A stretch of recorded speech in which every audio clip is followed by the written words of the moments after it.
ગુજરાત ન્યૂઝમાં આપનું સ્વાગત છે। વડોદરા શહેરના સરસિયા તળાવ ખાતે ડીજે અને પિટની તથા યા હુસૈનના નારા સાથે શાંતિ અને ભાઈચારા કોમી ઇખલાસ સાથે તાજિયા વિસર્જિત કરાયા।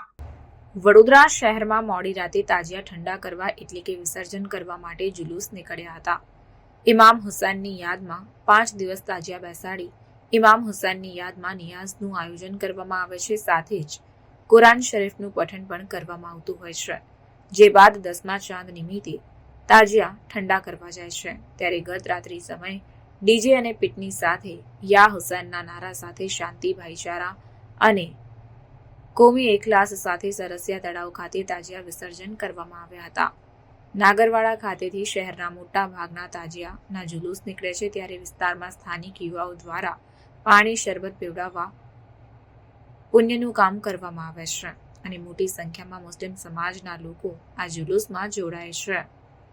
રિપોર્ટર સમીર આગેવાન સાથે કેમેરામેન ઇલિયાસ ઘાંચી, સેક્યુલર ગુજરાત ન્યૂઝ, વડોદરા।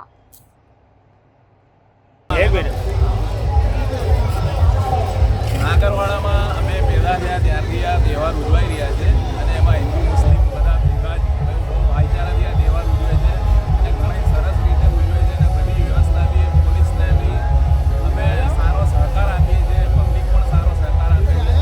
બસ આ તહેવાર કાયમ માટે ભાઈચારાથી ઉજવાય એવી અમારી શુભકામનાઓ। શું નામ તમારું? સાજીદ ધણીવાળા।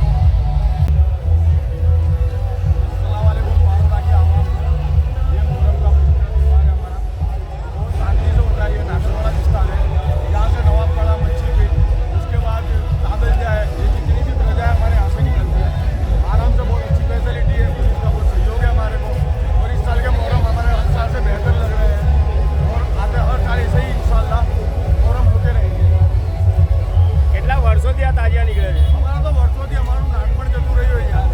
हम पैदा हुए उसके पहले से मोहर्रम पर भी हमारा त्यौहार यहाँ से चलता आ रहा है और हम तो बचपन से देखते हुए आ रहे हैं ये सब त्यौहार। સમાચારોની અવનવી અપડેટ્સ માટે જોતા રહો સેક્યુલર ગુજરાત ન્યૂઝ। સાથે સેક્યુલર ગુજરાત ન્યૂઝ ચેનલને લાઇક, શેર અને સબસ્ક્રાઇબ કરો અને બેલ આઇકોન દબાવીને સમાચારોની ઝડપી માહિતી મેળવો।